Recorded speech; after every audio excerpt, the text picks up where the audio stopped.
స్తోత్రం నాయన. ప్రేమగల తండ్రి, జీవమగల నా యేసయ్య, నీకు వందనాలు, స్తుతులు, స్తోత్రాలు చెల్లించుకుంటున్నాం ప్రభువా. అద్భుతకరుడవ, ఆశ్చర్యకరుడవ నాయన, ఆది సంభూతుడవకు దేవాది దేవుడవ ప్రభువా, నీకు వందనాలు, స్తోత్రాలు చెల్లిస్తున్నాం ప్రభువా. మరి యొక్క పునరుత్థాన దినమును మీరు మాకు అనుగ్రహింపజేసినందుకే వందనాలు, స్తోత్రాలు ప్రభువా. ఈ సన్నిధానంలో ప్రభువా, ఈరోజు వాక్కు ద్వారా మీరే మాతో మాట్లాడుతురమ్మని నిలబడిన మీ దీనదాస్త్రాలైన నన్ను మీ శిలో చాటున మరుగు చేసుకొని మీ వాక్కును మీరే వినిపిస్తూ రమ్మని తండ్రి ప్రార్థిస్తూ యేసు క్రీస్తు నామములో ప్రార్థించి అడిగి వేడుకుంటున్నాను తండ్రి. ఆమేన్. హల్లెలూయా, హల్లెలూయా. బిగ్గరగా చెప్దామా? హల్లెలూయా. ఇంకా బిగ్గరగా హల్లెలూయా. దేవాదేవునికే మహిమ, ఘనత, ప్రభావములు కలుగునుగాక. కూడి వచ్చిన ప్రియ సంగమా, మీ అందరికీ కూడా హృదయపూర్వకమైన వందనాలు తెలియజేస్తున్నాను. మరి ఈరోజు వాక్య భావనలోకి వెళ్దాం. ఈరోజు ప్రత్యేకంగా ప్రాముఖ్యంగా ఒక స్పెషల్ డే ఉందండి, మదర్స్ డే. అందరికీ కూడా తల్లులకి హ్యాపీ మదర్స్ డే అండి. తల్లి అంటే చాలా ప్రాముఖ్యమైంది కదా. దేవుడు స్త్రీని తయారు చేసి తల్లిగా మనకెవరిని ఉంచాడండి? అవ్వను ఉంచడం అనేది జరిగింది. మనందరికీ కూడా తల్లి ఆమె కదా. అయితే ఆ రీతిగా దేవాదేవుడు మనల్ని ఏర్పాటు చేయడం జరిగింది. అయితే మదర్స్ డే సందర్భంగా మరి కొద్ది మాటలు దేవాదేవుడు మనతో మాట్లాడాలని ఆశపడుతున్నాడు. కాబట్టి ప్రతి ఒక్కరం కూడా వాక్య భావనలోకి వెళ్దామా? యెషయా గ్రంథము 66వ అధ్యాయము 13వ వచనం తీద్దాం. ఒకని తల్లి వానిని ఆదరించినట్లు నేను మిమ్మును ఆదరించెదను, యెరూషలేములోనే మీరు ఆదరించబడెదరు.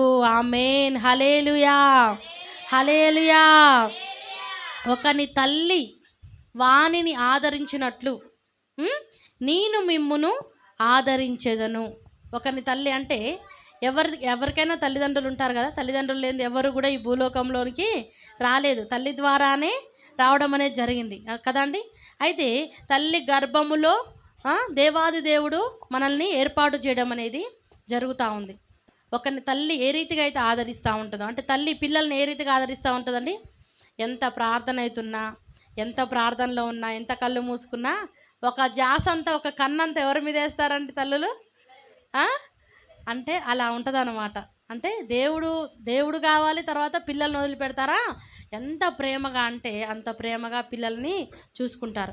అయితే దేవాదేవుడు మనకి ఈరోజు వాగ్దానం ఇస్తున్నాడు. అదే వాగ్దానము ఏంటంటే, మరి ఈ రోజుల్లో తల్లిదండ్రులు ఉంటారు, కానీ కొంతమందికి ఉండరు. ఎందుకంటే చనిపోతారు కాబట్టి. చనిపోవడం వల్ల తల్లిదండ్రులు కోల్పోయిన వారుగా ఉంటారు. కొన్ని పరిస్థితుల్లో ఏమనుకుంటా ఉంటారంటే, అయ్యా నాకు తల్లి ఉంటే బాగుండేది, నాకు తండ్రి ఉంటే బాగుండేవాడు, నాకేదైనా బాధ వచ్చినప్పుడు, ఏదైనా సమస్య వచ్చినప్పుడు ఎవరికి చెప్పుకోవడానికి ఎవరు లేకపోయానే, నేను ఒంటరిదాన్ని అయిపోయాను, ఒంటరివాన్ని అయిపోయాను, ఎవరికి చెప్పుకోలేని పరిస్థితిలో మా అమ్మ ఉంటే నాకు ఈరోజు ఈ పరిస్థితి వచ్చేది కాదు, మా అమ్మ ఉంటే నేను ఇలా ఉండేదాన్ని కాదు, మా అమ్మ ఉంటే నన్ను ఎంత బాగా చూసుకునేదో, మా అమ్మ ఉంటే నాకు ఈ కష్టాలు ఉండే కాదు. ఇలాంటి డైలాగులు ఎంతోమంది నోట్ల నుంచి ఎన్నో మాటలు మనం వింటూ వస్తున్నాం కదండి. తర్వాత లేని వారిని గురించి చాలా బాధపడుతూ ఉంటాం.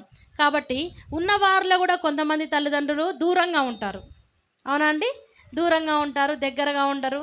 దగ్గరగా ఉన్నట్లయితే మనం మంచిగా ప్రేమగా ఆప్యాయంగా ఉండొచ్చు, చేయొచ్చు. కానీ కొన్ని పరిస్థితులను బట్టి ఆడపిల్లలైతే ఎలా ఉంటుందండి? తీసుకెళ్ళి పెళ్ళి ఏం చేస్తారు? అత్తగారింటికి పోవాలి, విడిచిపెట్టేసేయాలి. ఇంకా తల్లిని తండ్రిని ఇల్లు మొత్తం విడిచిపెట్టేసి ఎక్కడ ఉండాలి? అత్తారిల్లే కదా. తల్లి ఇంకా తండ్రి అనేది విడిచిపెట్టేసి అలా ఉంటాం. అలా ఉన్న పరిస్థితుల్లో మనం చూసుకున్నట్లయితే తల్లిదండ్రులు చనిపోయిన వారి పరిస్థితి, తల్లిదండ్రులకు దూరంగా ఉండే వాళ్ళ పరిస్థితి, తర్వాత ఇంకా కొంతమంది అనాథలుగా ఉండేవాళ్ళు కదా. తల్లిదండ్రులు అసలు వాళ్ళకి పుట్టుకతోనే ఉండరు. స్టార్టింగ్ నుంచి తల్లిదండ్రుల అనుభవం అసలు వారికి తెలియదు. తల్లి అంటే ఏంటి, తండ్రి అంటే ఏంటో కూడా తెలియకుండా ఉన్నవారు ఉన్నారు ఈ భూలోకంలో. మనమన్నా తల్లిదండ్రులను తెలిసి వాళ్ళ ప్రేమను పొందుకొని ఉండేవాళ్ళు ఉన్నారు, కానీ తల్లిదండ్రుల ప్రేమను పొందుకోకుండా ఉండేవాళ్ళు కూడా ఎంతోమంది ఉన్నారండి ఈ భూలోకంలో. అయితే మనం చూసుకున్నట్లయితే దేవాదేవుడు ఈరోజు మనందరితోటి మాట్లాడుతున్నారు. ఇలాంటి వారితోనే మాట్లాడుతున్నాడు. ఏంటంటే, ఒకరి తల్లి వారిని ఆదరించినట్లు నేను మిమ్మును ఆదరిస్తాను. తల్లి ఒకవేళ నిన్ను ఆదరించలేదా? తల్లి ప్రేమను నువ్వు పొందుకోలేకపోయావా? తల్లితో చెప్పుకోవాలంటే చెప్పుకోలేని పరిస్థితిలో ఉన్నావా? అయితే నీకు నేను తల్లిలాగా ఉన్నాను. తల్లి ఏ రీతిగా ఆదరిస్తుందో, తల్లి ఏ రీతిగా ప్రేమిస్తుందో, తల్లి ఏ రీతిగా నిన్ను హక్కున చేర్చుకుంటుందో అదే రీతిగా నేను నిన్ను చేర్చుకుంటాను. అదే రీతిగా నా ప్రేమను, తల్లి ప్రేమను నీకు పంచుతాను అని దేవుడు ఈరోజు సెలవిస్తున్నాడండి. తల్లిలా ఆదరించే దేవుడు. తల్లిలా లాలించును, తండ్రిలా ప్రేమించును. తల్లి ఏం చేస్తుందండి? లాలిస్తుంది కదా, లాలిస్తూ ఉంటుంది. ఏదైనా సరే పిల్లల్ని లాలించినప్పుడు లాలిస్తూ ఉంటారు, ఎక్కువగా లాలిస్తూ ఉంటారు, బుజ్జగిస్తూ ఉంటారు, ప్రేమిస్తూ ఉంటారు. అలా దేవుడు పాట రూపంలో మనకు తెలియజేస్తూ ఉన్నాడు. మాటలు ఏంటి అంటే తల్లిలా లాలిస్తాడంట. ఎలా లాలిస్తాడంట? తల్లిలా లాలిస్తాడు, తండ్రిలా ప్రేమిస్తాడు. తల్లిదండ్రి లేకపోయినా, అవునా లేదండి? తల్లిదండ్రి లేకపోయినా తల్లిదండ్రి లాంటి ప్రేమను పొందుకుంటున్నారా లేరా? దేవునిలో ఆయన ప్రేమను పొందుకుంటున్నారా లేరా? తల్లి ప్రేమను పొందుకుంటున్నాం. కాబట్టి ఈరోజు యెరూషలేములోనే మీరు ఆదరింపబడతారు. యెరూషలేము అంటే ఏంటిదంటే దేవుని సన్నిధి. దేవుని సన్నిధిలోనే మీరు ఆదరించబడతారు. ఒకవేళ నీకు తల్లి ఒడిలో ఆదరణ లేకపోవచ్చు, తల్లి దగ్గర ఆదరణ పొందుకోలేకపోవచ్చు, కానీ దేవాదేవుడు ఒకని తల్లి వారిని ఆదరించినట్లుగా నేను మిమ్మల్ని ఆదరిస్తానని దేవాదేవుని వాక్కు సెలవివ్వడం జరుగుతుందండి. తర్వాత ఇంకొక మాట కూడా మనం చూసుకున్నట్లయితే ఇదే యెషయా గ్రంథం 49వ అధ్యాయము 15వ వచనంలో ఇంకొక మాట ఉంటుంది. స్త్రీ తన గర్భమున పుట్టిన బిడ్డను కరుణింపకుండా తన చంటి పిల్లను మరచునా? వారైనా మరచుదురు గాని నేను నిన్ను మరువను. హల్లెలూయా, హల్లెలూయా. మనం చూసుకుందామండి. స్త్రీ తన గర్భమున పుట్టిన బిడ్డను మర్చిపోతుందా అండి? మర్చిపోతుందా? కరుణించకుండా మర్చిపోతుందా? జరగదు అసలు అలా కదా. 99% 100% జరగదు. కానీ ఒకవేళ ఇక్కడ దేవాదేవుడు వాక్యం సెలవిస్తుందంటే కరుణింపక తన చంటి పిల్లను మరచునా? వారైనా మరచుదురు కానీ నేను నిన్ను మరువను అంటున్నాడండి దేవాదేవుడు. మొన్న ఒకరోజు వార్తల్లో నేను చూస్తుంటే ఒక పాపను మట్టిలో కప్పిపెట్టారు. చూసారా అండి? ఒక అమ్మాయిని మట్టిలో కప్పిపెట్టారు చనిపోయిందని. కానీ ఆ అమ్మాయి చనిపోలేదు, బ్రతికే ఉంది. అక్కడ కదులుతుంటే ఒక అతను చూసి, డ్రైవర్ చూసి ఆ అమ్మాయిని మట్టిలో నుంచి తోడి తీసుకెళ్ళి హాస్పిటల్లో పెట్టడం అనేది జరిగింది. అమ్మాయి అయితే మరి అక్కడ తల్లి ఏమైందండి? మర్చిపోయిందా? కరుణ అనేది ఉందా అక్కడ? లేదు కదా. తీసుకెళ్ళి పుట్టిన వారిని ఆడపిల్ల అని తెలిస్తే కొంతమంది ఏం చేస్తున్నారు? పుట్టిన వెంటనే తీసుకెళ్ళి పడేయడము, ఎంతో భయంకర. కరుణించకుండా, తల్లి ప్రేమ అనేది చూపించకుండా కూడా తల్లులు అలా ప్రవర్తించే వాళ్ళు ఉన్నారు. అందుకే ఇక్కడ మనము ఈ వాక్యం చదువుతున్నామండి. స్త్రీ తన గర్భమున పుట్టిన బిడ్డను కరుణించకుండా ఒకవేళ మర్చిపోతుందా? మర్చిపోదు. ఒకవేళ మర్చిపోవాల్సిన పరిస్థితులు వస్తున్నాయి, కొంతమందికి మర్చిపోతున్నారు. కానీ అలా వారు మర్చిపోయినా కూడా నేను మాత్రము నిన్ను మర్చిపోను. వారైనా మరచుదురు కానీ నేను నిన్ను మరువను అంటున్నాడండి దేవుడు. చూసారా? తల్లిలాగా ప్రేమిస్తా అంటున్నాడు. ఒకవేళ ఎలాంటి సందర్భాలలో ఏ తల్లులు కానీ పిల్లల్ని కరుణించకుండా విడిచిపెట్టి మర్చిపోయినా కానీ ఎలాంటి సందర్భాల్లో కూడా నేను మిమ్మల్ని విడిచిపెట్టను, నేను మిమ్మల్ని అసలు మరచిపోను అని అంటున్నాడండి. తర్వాత ఇంకోటి ఏంటిది? చూడుము నా అరచేతుల మీదనే నిన్ను చెక్కి ఉన్నాను. ఎక్కడ చెక్కుకున్నాడంటండి? అరచేతుల మీద చెక్కుకున్నాడంటండి మనల్ని దేవాదేవుడు. ఆయన అరచేతుల్లో మనల్ని ఉంచుకొని బుజ్జగిస్తున్నాడు. ఆయన ఎంత పెద్ద దేవుడు అండి, ఎంత గొప్ప దేవుడు అండి. ఆకాశము నా సింహాసనము, భూమి నా పాదపీఠము. అంటే భూమి ఆయన పాదపీఠం, అంటే ఆయన కాలు పెట్టే స్థలము. అందులో మనం ఎంత ఉంటాం? ఆయన చేతుల మీద మన పేరు చెక్కుకుంటే మన పేరు ఎక్కడుంటుంది? ఎంతో చిన్నగా, ఎంతో స్మాల్గా ఉంటుంది మన పేరు. మనల్ని ఆయన అరచేతుల్లో ఉంచుకోవడం అనేది. అంటే అరచేతి అంటే కాలు భూమి కదా. భూమి మీదనే మనం ఉన్నాం. ఆయన భూమిని ఇలా పట్టుకుంటాడు అనమాట. అప్పుడు ఎలా ఉంటుంది? ఆయన అరచేతుల్లో మనల్ని పట్టుకునేవాడుగా ఉంటాడు. చూడుము నా అరచేతుల మీద నేను నిన్ను చెక్కి ఉన్నాను, నీ ప్రాకారములు నిత్యము నా ఎదుటనున్నవి. ఇంకేమంటున్నాడు? నీ ప్రాకారములు, నీ కాపుదల అంతా కూడా నిత్యము నా సన్నిధిలో ఉన్నది. నేను నిన్ను కాపాడుతాను, నేను నా అరచేతులలో నిన్ను చెక్కుకున్నాను. చూడుము ఎలా అంటమ్మా, నా అరచేతుల మీద నేను చెక్కి ఉన్నాను. తల్లి ఒకవేళ మర్చిపోయినా కూడా నేను మర్చిపోను, తల్లి విడిచిపెట్టినా కూడా నిన్ను విడిచిపెట్టను. ఈరోజు నుంచి మనం చేసుకోవాల్సిన ప్రార్థన ఏంటిదంటే అండి, మదర్స్ డే సందర్భంగా తల్లిదండ్రులు లేనట్లయితే, బాధపడుతున్నట్లయితే, తల్లిదండ్రులు ఉండి కూడా తల్లిదండ్రుల ప్రేమను పొందుకోకుండా, తల్లిదండ్రులకు దూరం అయిపోయి ఎన్నో బాధలు, ఎన్నో కష్టాలు, కన్నీరు వస్తూ ఉంటుంది. అలాంటి సందర్భంలో ఈరోజు దేవుడు మనతో మాట్లాడిన మాటలను బట్టి, ఈరోజు మనకిచ్చిన వాగ్దానాలను బట్టి మనం ధైర్యంగా ఉండి, అయ్యా నాకు తల్లివి నువ్వే, తండ్రివి నువ్వే నాయనా, నా తల్లిదండ్రిగా నువ్వు నన్ను ఆదరించు ప్రభువా, నా సేద తీర్చు.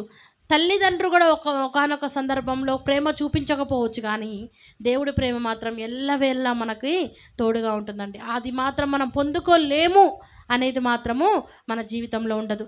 తర్వాత ఇంకొక మాట కూడా మనం చూసుకున్నట్లయితే, కీర్తనల గ్రంథము 139:13, అంతరింద్రియములను నీవే కలగజేసి ఉన్నావు. అంటే నా అవయవములన్నీ కూడా నువ్వే కలగజేస్తున్నావు ప్రభువా. నా తల్లి గర్భమందు నన్ను నిర్మించిన వాడవు నీవే, నా తల్లి గర్భంలో నిర్మించినవాడు. అందరూ కొంతమంది అనుకుంటున్నారు mother's day mother's day mother's day mother's day, తల్లిని మాత్రము గౌరవించాలి, తల్లిని మాత్రమే ప్రేమించాలి, తల్లి నుండే మనం వచ్చాం, తల్లే గొప్ప అంటున్నారు. అవునండి, తల్లి కడుపులోకి అసలు మనం ఎలా వెళ్ళాము అర్థమవుతుందా? తల్లి కడుపులోకి అసలు మనం ఎలా వెళ్ళాము అనే ఆలోచించేవారు తక్కువగా ఉంటున్నారు. ఎక్కువగా ఆలోచించట్లేరు. మేము పుట్టాము అని అనుకుంటున్నారు, మదర్స్ డే అనుకుంటున్నారు, తల్లిని గిఫ్ట్లు ఇస్తున్నారు, తల్లిదండ్రులకి ప్రేమిస్తున్నారు, సన్మానాలు చేస్తున్నారు, అన్నీ బాగున్నాయి. కానీ ఏం చేస్తున్నారంట, తల్లి గర్భంలో ఎలా మనం పడ్డాము అనే ఆలోచన రావట్లేదు. కాబట్టి ఈరోజు దేవుడు మనతో మాట్లాడుతున్నాడు. ఏంటంటే, ఇక్కడ దావీదు మహారాజు కీర్తనలో రాస్తూ చెప్తున్నాడంటే, ఏమంటున్నాడంటే, నా తల్లి గర్భమందు ఆయన తెలుసుకున్నాడండి. ఎవరు తెలుసుకున్నాడు? దావీదు మహారాజు తెలుసుకున్నాడు. ఏమని తెలుసుకున్నాడంటే, తల్లి గొప్పతనము తెలుసు, తర్వాత తల్లి గర్భములోకి తల్లి కంటే మిన్నగా మనల్ని ప్రేమించి ఆయన తల్లి గర్భంలో మనల్ని వేశాడని, దేవాది దేవుడు ద్వారానే మనం పుట్టాము భూలోకంలో అని ఆ విషయాన్ని ఎవరు తెలుసుకున్నారు? దావీదు మహారాజు తెలుసుకున్నాడు. కానీ ఇలా తెలుసుకోని పరిస్థితిలో చాలామంది ఉంటున్నారు. తల్లి గర్భములో దేవాదేవుడు మనల్ని ఉంచాడు, ఆయన ద్వారానే ఆయన ఆత్మ ద్వారానే మనం పుట్టామనే విషయాన్ని తెలుసుకోలేకపోతున్నారు. అయితే ఇక్కడ దావీదు మహారాజు ఆ యొక్క విషయాన్ని గ్రహించుకున్నాడు, ఆ యొక్క అనుభవంలో వెళ్తున్నాడు. అయ్యా, నా తల్లి గర్భమందు నన్ను నిర్మించిన వాడవు నీవే కదా ప్రభువా అంటున్నాడండి. అలాంటి అనుభవం, నా తల్లి నన్ను కన్నదని అంటే అయిపోతుందా అండి? అయిపోదు.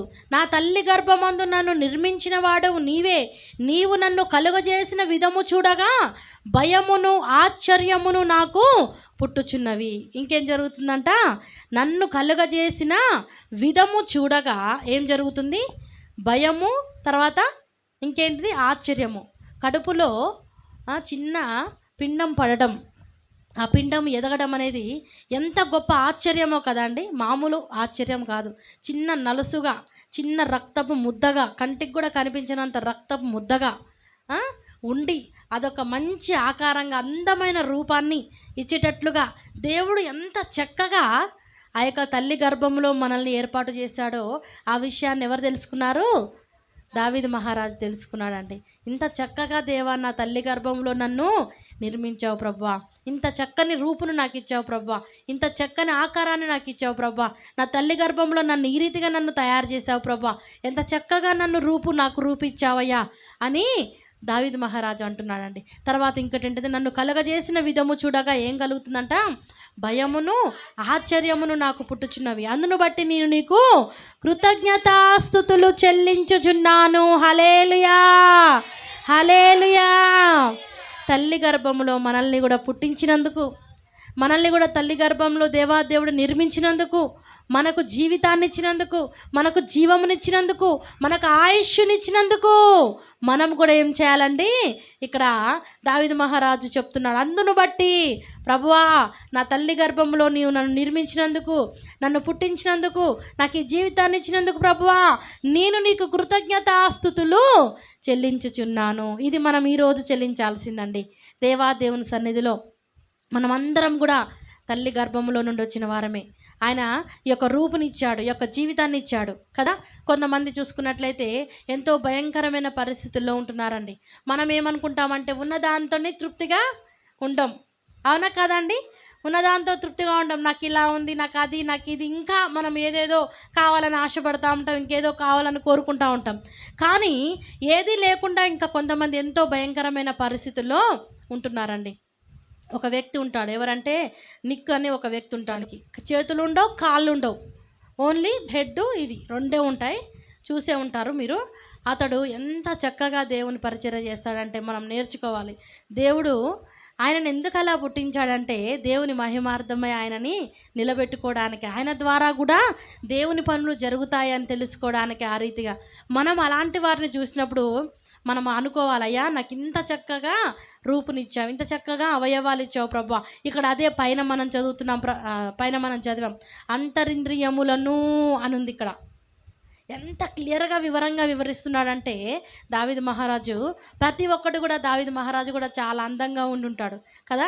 కాబట్టి అయ్యా నా ప్రతి ఒక్క అవయవమును ఈ రీతిగా నువ్వు నాకు కలగజేసావు ప్రభువా, నా తల్లి గర్భములో నన్ను నిర్మించినావు ప్రభువా, అందును బట్టి నేను నీకు కృతజ్ఞతాస్తుతులు చెల్లించినాను ప్రభా. మనం కూడా తల్లి గర్భంలో మనల్ని కూడా నిర్మించినందుకై, రూపించినందుకై, ఆయన మనకు జన్మించినందుకై మనం కూడా ఈరోజు చెల్లించవలసిందేంది? మదర్స్ డే జరుపుకుంటున్నాం, సంతోషంగా ఆనందంగా జ్ఞాపకం చేసుకుంటున్నాం మదర్స్ డే అని కదా. మన ఆ తల్లి గర్భంలో నిర్మించిన వాడిని జ్ఞాపకం చేసుకుంటున్నారా? తల్లి గర్భంలో నిర్మించిన వాడిని కూడా జ్ఞాపకం చేసుకోవాలి. తల్లి గర్భంలో నిరూపించినందుకు కృతజ్ఞతాస్తుతులు దేవునికి చెప్పుకోవాలి. తల్లి కన్నందుకు అమ్మ నీకు థ్యాంక్స్ అమ్మా, హ్యాపీ మదర్స్ డే అమ్మ అని చెప్పి తల్లికి గిఫ్ట్ ఇస్తారు, సన్మానం చేస్తారు, ఏదో చేస్తూ ఉంటాం ఈరోజు. కానీ దేవాది దేవుడు మనల్ని నిర్మించినందుకై దేవునికి కృతజ్ఞతాస్తుతులు చెల్లిస్తున్నామా? అది మనం తెలుసుకోవాలండి ఈరోజు ప్రాముఖ్యంగా. దేవాదేవుడు తల్లి గర్భంలో మనల్ని వేసినందుకై, మనకి జన్మించినందుకై, మనకు ఈ యొక్క దావీదు అనుభవం గుండా మనం కూడా వెళుతూ ఎన్నో అనుభవాలు నేర్పిస్తున్నాడండి దావీదు మహారాజు. ఎంతో లోతైన అనుభవాలు మనకు, ఆయన జ్ఞాని, అనంత జ్ఞాని, అంత ఆలోచన తెలివి ఆయనకు ఉన్నాయి కాబట్టి ఎన్నో అనుభవాలు, ఆయన మాటలు, ఆయన కీర్తనలన్నింటిలో కూడా ప్రతి పదములో కూడా ఎంతో గొప్ప లోతైన విషయాలు ఉంటాయి. ఇక్కడ కూడా ఎంతో లోతైన విషయాలు, ఇక్కడ మనం చదివిన 2 వచనాల్లో కూడా ఎంతో గొప్ప విషయాలు, గొప్ప మర్మాలు ఇక్కడ మనకు తెలియజేస్తున్నాడండి. కాబట్టి ఏమంటున్నాడు? అందును బట్టి నేను నీకు కృతజ్ఞతాస్తుతులు చెల్లిస్తున్నాను ప్రభు, చెల్లిస్తున్నానయ్యా అని అంటున్నాడు. మనము కూడా ఈరోజు ముందు ఫస్ట్ ఏం చేస్తామంటే మదర్స్ డే అనగానే ఫోన్ చేసి అమ్మా హ్యాపీ మదర్స్ డే అని చెప్తాం. కానీ ఫస్ట్ దేవా నువ్వు నన్ను నా తల్లి గర్భంలో నిర్మించావయ్యా, నీకు ముందు కృతజ్ఞతాస్తుతులు. అది ఉందా అండి? అది లేదు, ఆ అనుభవం లేదు. ఫస్ట్ మనకు కావాల్సింది అది. ఆయన తోడు లేకపోతే, ఆయన ప్రేమ లేకపోతే తల్లి అయినా మరచునేమో కానీ నిన్ను మరువని అంటున్నాడండి దేవుడు. కాబట్టి మనం తెలుసుకోవాల్సింది, అయ్యా నా తల్లి గర్భంలో నన్ను నిర్మించిన వాడవు నీవే ప్రభువా, నీకే కృతజ్ఞతాస్తుతులు నాయన. మొదటిగా నా తల్లి గర్భంలో నువ్వు నన్ను ఉంచినందుకై, నన్ను పిండముగా నన్ను నిరూపించినందుకై ప్రభువా నీకు వందనాలయ్యా. తర్వాత తల్లికి వందనాలు. అలా మనం వెళ్ళాలి. అలాంటి అనుభవం మనం నేర్చుకోవాలి. కానీ మనం వాక్యాన్ని బట్టి అయినా నేర్చుకునే అనుభవం ఉంది. తెలవని వారైతే ఇంకా భయంకరమైన పరిస్థితిలో ఉన్నారండి.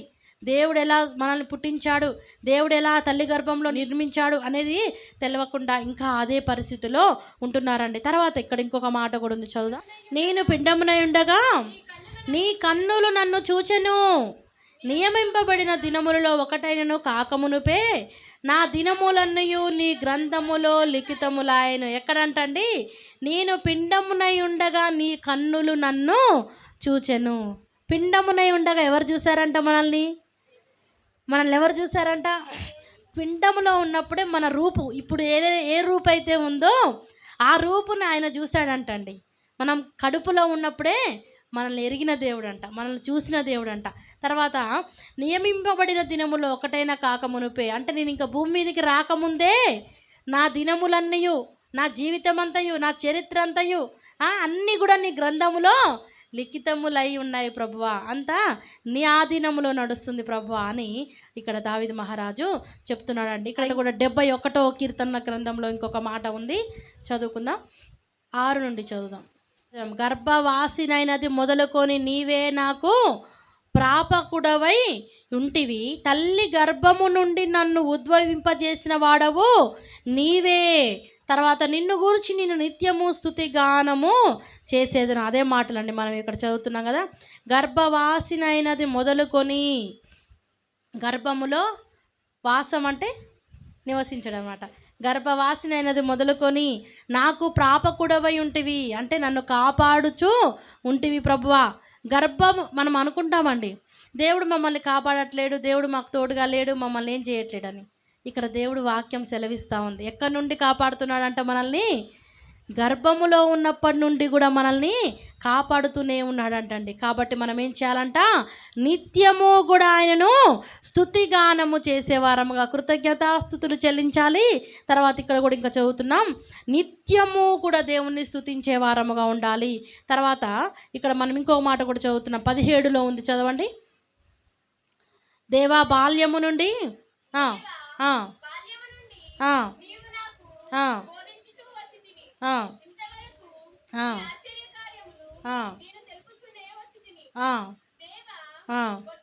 వచ్చు తరమునకు నీ బాహుబలమును గూర్చి, పుట్టబో వారందరికి నీ శౌర్యమును గూర్చి నేను తెలియజెప్పునట్లు, తల నెరిసి వృద్ధుడనై ఉండు వరకు నన్ను విడువకుము దేవా.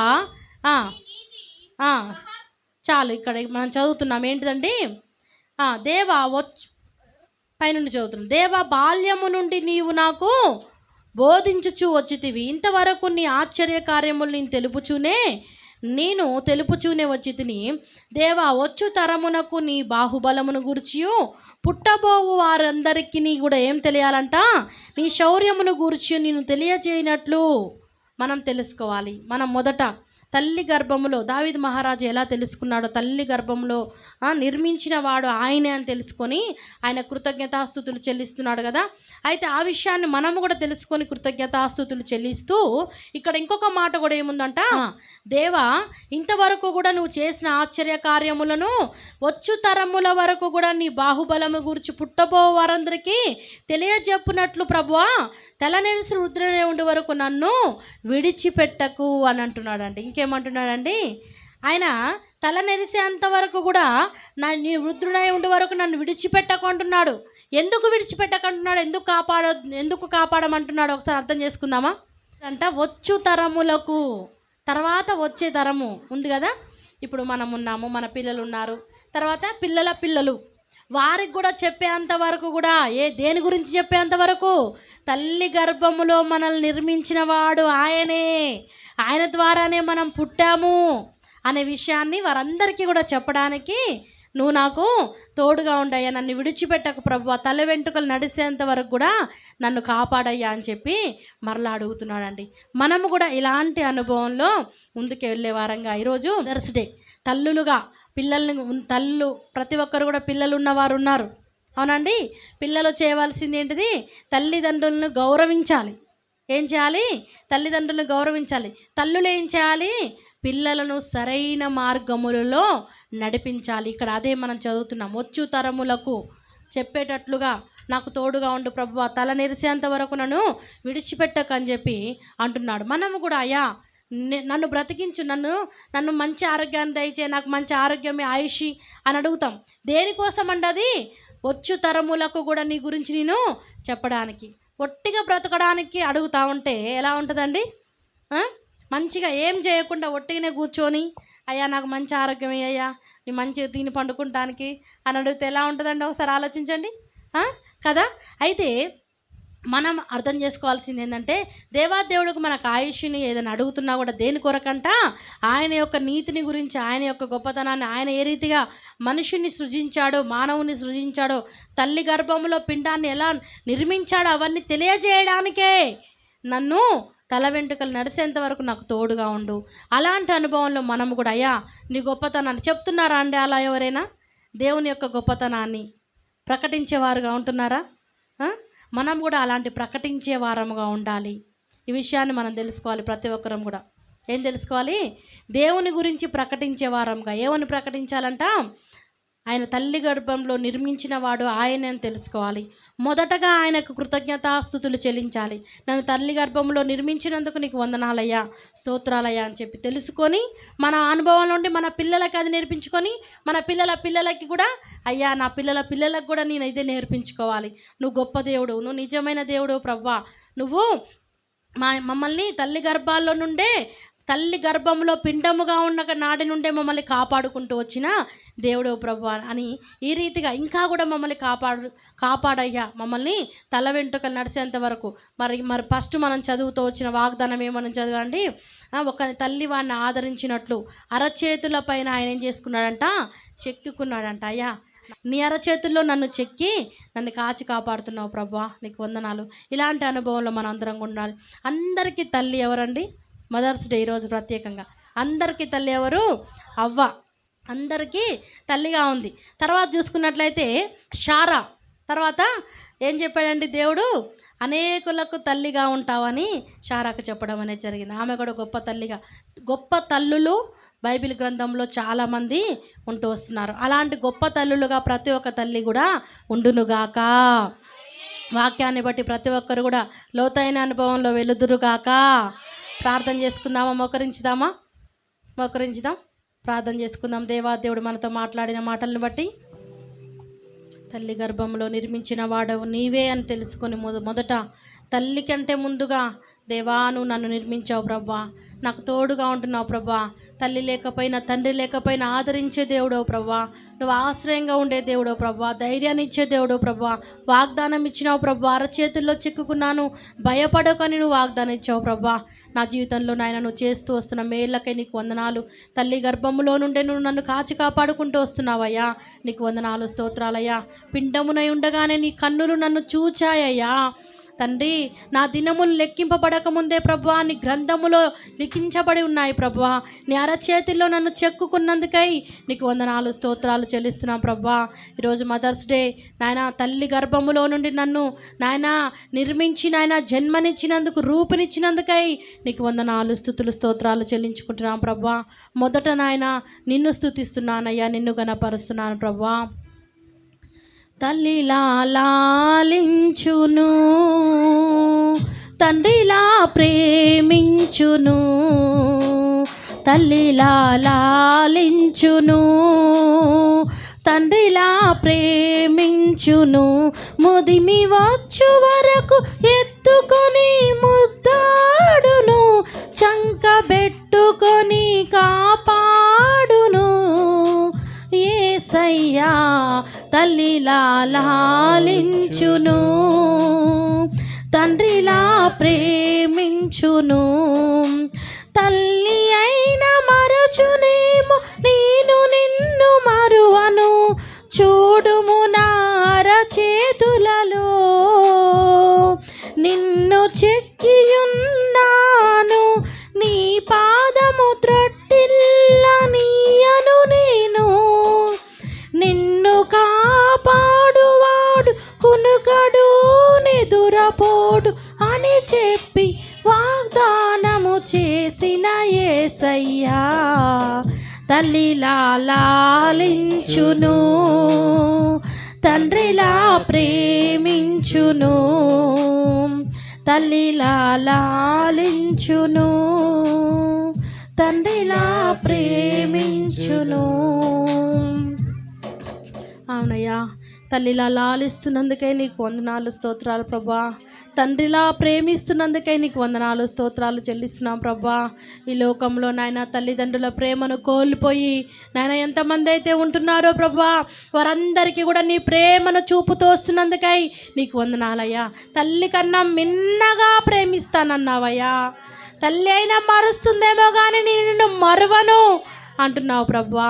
నీకు వందనాలు, స్తోత్రాలయ్యా తండ్రి. నేను ఇంకా నాయన ఎవరైతే తల్లిదండ్రులు లేరని బాధపడుతూ నాయన ఇంకా బాధలో ఉంటున్నారో అలాంటి వారితో ఈరోజు నువ్వు మాట్లాడినందుకే వందనాలు, స్తోత్రాలు ప్రభా. తండ్రి నిన్నే తల్లిగా తండ్రిగా ఉంచుకొని ధైర్యముగా ఉండే కృపను ప్రతి ఒక్కరికి ఇంకా అనుగ్రహింపజేస్తూ రమ్మని, తల్లి గర్భంలో నిర్మించిన వాడవు నీవే అని తెలుసుకునే కృపను కూడా ప్రతి ఒక్కరికి అనుగ్రహింపజేస్తూ రమ్మని తండ్రి ప్రార్థన చేస్తూ, విత్తబడిన వాక్యాన్ని నీరు కట్టి ఫలింపచేయండి, నూరంతల ఆశీర్వాదంగా మార్చండి. దేవానికి వందనాలు, స్తోత్రాలు చెల్లించుకుంటూ ఈరోజు నాయనాన్ని సన్నిధికి వచ్చిన ప్రతి ఒక్క బిడ్డను పేరు పేరున జ్ఞాపకం చేసుకోండి అయ్యా. ప్రత్యేకముగా దీవించి ఆశీర్వదించి నీ మెండైన దీవెనలతో నింపుతూ రమ్మని, తల్లిలా నాయన ప్రతి ఒక్కరిని ఆయన తండ్రి నాయన లాలిస్తూ రమ్మని ప్రభా. తల్లి యొక్క దీవెనలు ఆశీర్వాదాల ప్రభా నాయన నీవే అనుగ్రహింపజేస్తూ రమ్మని తండ్రి ప్రార్థన చేస్తూ నజరేయుడైన యేసుక్రీస్తు నామములో ప్రార్థించి అడిగి వేడుకుంటున్నాను తండ్రి, ఆమేన్.